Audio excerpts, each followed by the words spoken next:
Hey guys, my name is EJ Spurl and I have a question for you.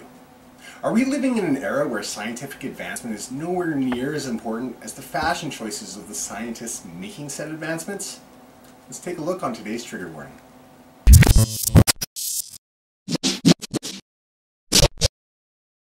On November 12, 2014, the Philae lander detached from the Rosetta spacecraft and landed successfally on the nucleus of the Churyumov-Gerasimenko comet, marking the first time in history a man-made spacecraft has managed to land on a comet's surface. The Rosetta spacecraft was launched in 2004, and after a 10-year mission, the team of scientists and engineers responsible for the spacecraft was able to celebrate. The advancement of scientific discovery is one of mankind's greatest endeavors, in my opinion, and I'm quite certain the sentiment is shared by many among the staff of the ESA, including, in particular, British scientist Matt Taylor, who was awarded the position of project scientist for the Rosetta mission in 2013. In what was potentially the greatest day of Dr. Taylor's life, he emphatically participated in the ESA's live stream of the announcement of the spacecraft's successful landing. History was made that day.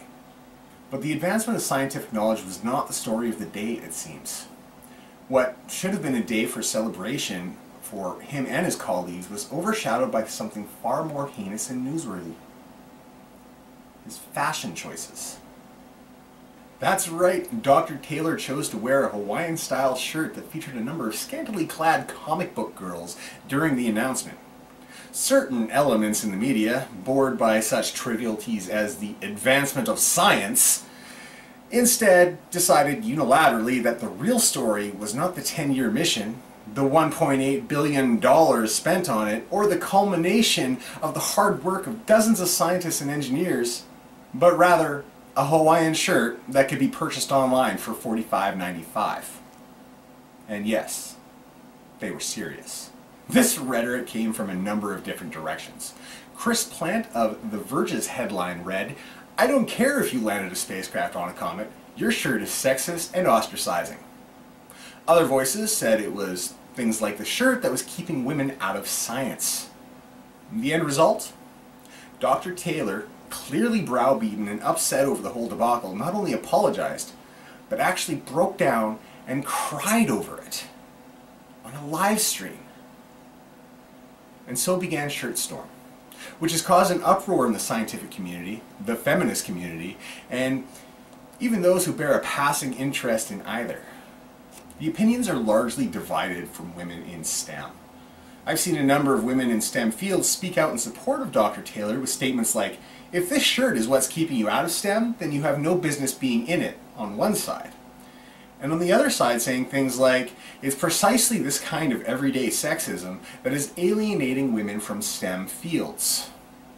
But the interesting thing is that in spite of the barrage of attacks launched on Dr. Taylor, there's been overwhelming support for him. A few days after ShirtStorm broke, an Indiegogo campaign was started to buy Dr. Taylor the gift of an astronomical watch. They asked for $3,000 to buy it. In less than a day, the goal was met. In 5 days, it had surpassed $21,000. As of the time of this recording, it still has 15 days left on the campaign. So if you're interested in donating to the campaign to get him a really cool watch with an actual moon dust in it, check the link in the low bar. Now, I felt that the campaign was a perfect way to show Dr. Taylor that he was being treated completely unfairly, especially after having worn the shirt that was given to him by a close female friend who admitted that she was touched that he chose to wear it during the announcement. I personally don't believe it was sexist at all, but rather showed Dr. Taylor's personality, that he wasn't a stuffy suit and tie scientist with little in the way of sense of humor, but rather a multi-dimensional human being with sleeve tattoos, a fun-loving personality, and a kind-hearted nature. The dude made history. But his shirt is the real problem? Sorry, that's absolute bullshit. And the people attacking him for the shirt are reaching. It speaks volumes to me of the kind of people who would be willing to disregard this man's achievements because of what, at worst, was a poor fashion choice. The type of people who just want to complain, who just want to invoke outrage, and then get even more outraged when people don't buy into that mindset. Now, originally, I wasn't going to make a video on the subject, but I came across a tweet made by a so-called science writer. Maya Inimura, who graduated in 2013 with a Bachelor of Arts in Evolutionary Biology and currently works for the American Association for the Advancement of Science, who had this to say about Dr. Taylor and the Indiegogo campaign. If Matt Taylor accepts that watch, then we will have our answer. Dude is just a misogynist. And I want Matt Taylor to personally ask this campaign for the money instead of the watch and donate it to a women's shelter. Really. And to be honest, the sheer gall and idiocy of her ultimatum left me slack-jawed.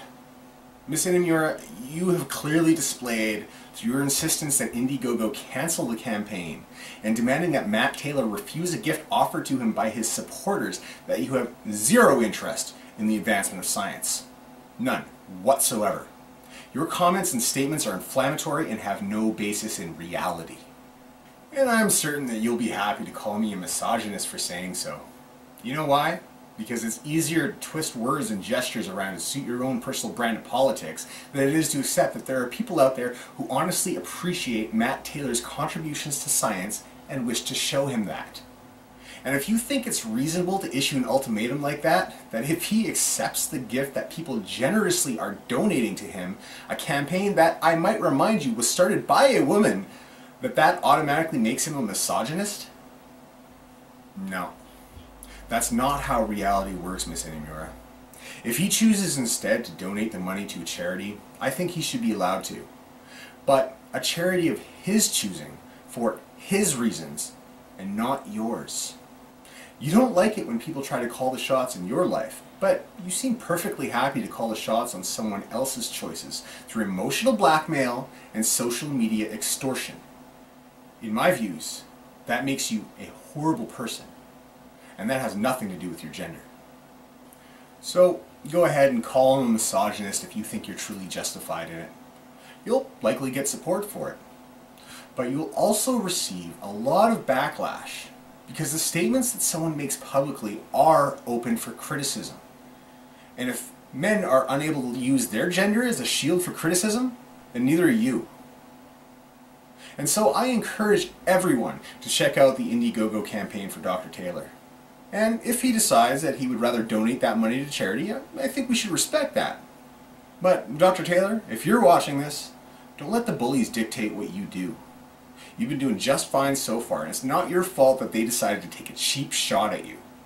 You do you. And damn the haters. So thanks for listening, everybody. If you like this episode, be sure to drop that like button, leave a comment, and subscribe, and I'll catch you on the next episode of Trigger Warning. The pendulum had reached the center. But with such a violent push of the pendulum, it kept swinging. Today, in 2014,